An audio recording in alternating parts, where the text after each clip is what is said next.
Es un retablo que ha tenido muchos nombres y que tiene muchos nombres. Se le llama el retablo de los gozos de Santa María o a Santa María porque aparecen esa obra literaria del comitente, el Marqués de Santillana, en los pergaminos que llevan los ángeles en la parte superior. No solamente es un retablo, sino que además recoge una obra literaria.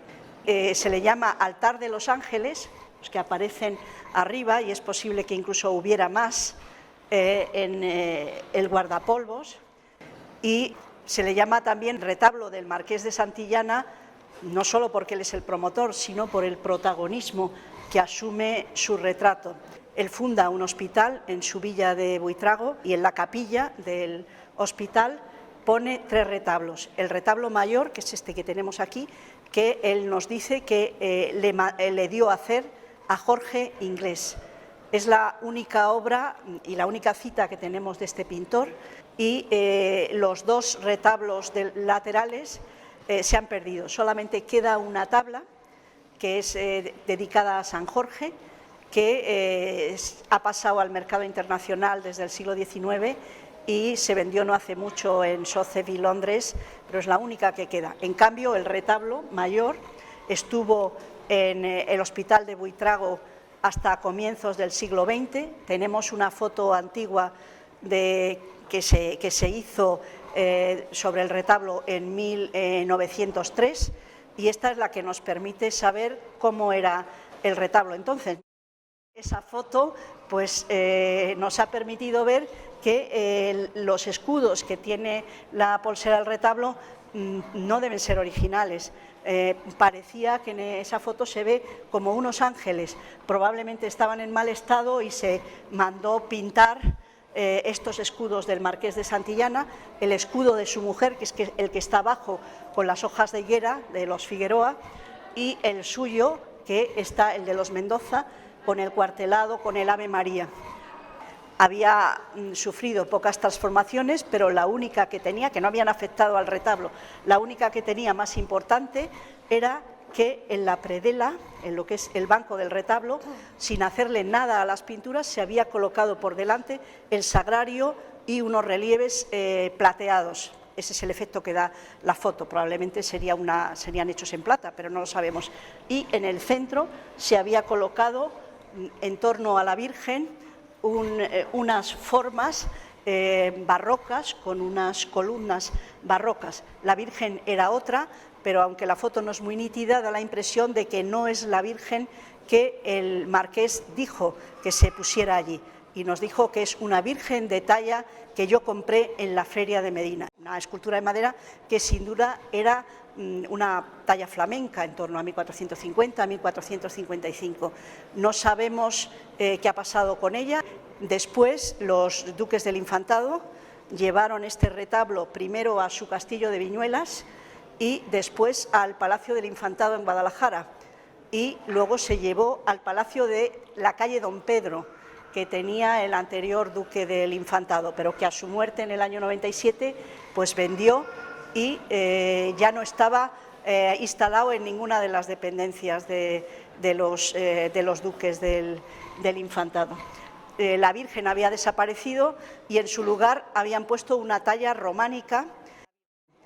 Cuando el duque del Infantado nos depositó aquí el retablo, venía con esa Virgen románica, pero se ajustaba mal, las dimensiones no eran buenas, y entonces lo que se hizo fue intentar buscar en los fondos que tenemos del Prado, en el Departamento de Escultura, pues alguna que nos pudiera valer. Teníamos esta Virgen hispano-flamenca que solo sobrepasa al retablo en unos 30 o 35 años, de una absoluta belleza y de buena calidad, que se adapta perfectamente y que es mucho más adecuada para el retablo. Esta basa que vemos aquí y todo lo que es la tracería sobre la Virgen, eso es nuevo, había desaparecido, pero en cambio sí es del retablo todas las tracerías y todas las pinturas. Jorge Inglés y este retablo es la primera obra documentada del hispano-flamenco castellano. No quiere decir que no haya habido otras antes. Incluso nos quedan restos de alguna que podríamos datar en 1450, 1460, pero no tenemos ningún documento, ni firma, ni nada que nos permita saber que ya entonces estaban haciendo, ni tampoco sabemos si había un pintor flamenco en este momento en Castilla. Y Jorge Inglés no sabemos nada de él, aparte de esto y de las obras que nos han quedado. No sabemos cómo se ha formado, si es el primer hispano-flamenco castellano, alguien le tuvo que enseñar.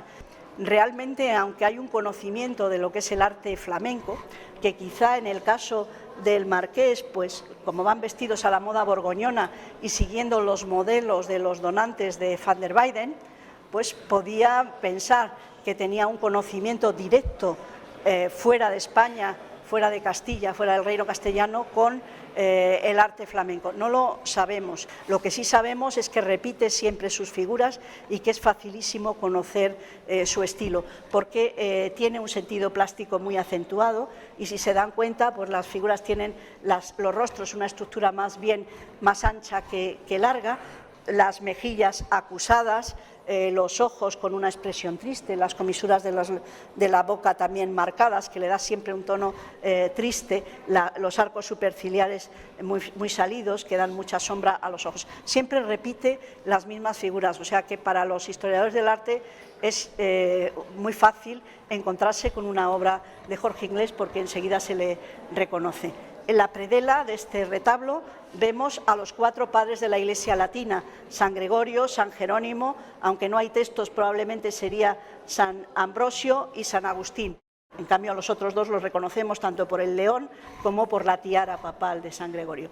Las 2 figuras de los comitentes, don Íñigo y su mujer, doña Catalina, están representados en una estancia que pudiera parecer que era una capilla, pero está en una comunicación directa con la naturaleza. Vemos a través de la puerta el paisaje, y aquí a través de la puerta y de la ventana aparecen, a diferencia de lo que pasa con los donantes en una pintura religiosa o en una pintura al uso, que normalmente aparecen o bien en la escena de rodillas, como pueden ustedes ver la Piedad de Fernando Gallego, que tenemos nosotros en las salas de pintura medieval y renacentista, pues, o aparecen protegidos por un donante, arrodillados y con el donante detrás. Pero aquí no, aquí están solos con su escudero y con su doncella, como si estuvieran meditando, orando ante la Virgen.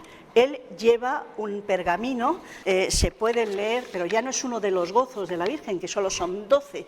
La Anunciación, la Visitación, el Nacimiento de Cristo, la Adoración de los Magos, la Presentación, el Torno de Egipto, Cristo entre los doctores, las bodas de Caná, la Resurrección, o sea, Pentecostés, antes la Ascensión, Pentecostés y la Asunción de la Virgen. O sea, quiero decir que cada uno de esos textos está dedicado a uno de esos gozos de la Virgen. Pero en el número 13 nos dice: por los cuales gozos 12, doncella de sol vestida, y por tu gloria infinita, faz tu Señora que goce de los gozos y placeres otorgados a los bienaventurados, bendita entre las mujeres. Esos gozos los escribe a la Virgen en los últimos años de su vida. Él tenía 2 amores, que eran precisamente la Virgen y su linaje, su mujer, sus hijos. Y sus hijos eran muy importantes después de la corte de Isabel la Católica. Tenemos a su primer hijo, el duque del Infantado, Diego Hurtado de Mendoza, pero también a su hijo Pedro González de Mendoza, que es el cardenal de Toledo, el gran cardenal, el canciller, que es el que lleva el sello de Isabel la Católica. El marqués de Santillana es el creador de un linaje y el creador de una obra literaria importante, conectado con humanistas de la corte de Juan II, como Juan de Mena, con las figuras capitales que también están volcadas hacia el humanismo, como Alonso de Cartagena, que había estado en Basilea y había competido dialécticamente con Leonardo Bruni. O sea, es un momento clave dentro del humanismo castellano, que después de su muerte y de la de Juan II, pues se pierde esa altura y no se recupera hasta después con Isabel la Católica. Realmente es un personaje clave una obra destacadísima y el Prado está contentísima. Ya se habían hecho intentos para conseguir adquirir el retablo, pero no habíamos podido conseguirlo. Y ahora el Duque del Infantado y sus hijos nos han dado la oportunidad de tenerlo al menos 10 años aquí y que podamos gozar en una sala que hemos dedicado al retrato, porque el retrato es el de estos marqueses de Santillana, español, como el de Fernando de Rincón ahí, y el de Juanes, y el resto de los retratos flamencos de la nobleza y la burguesía más destacados que posee el Museo del Prado. Muchas gracias.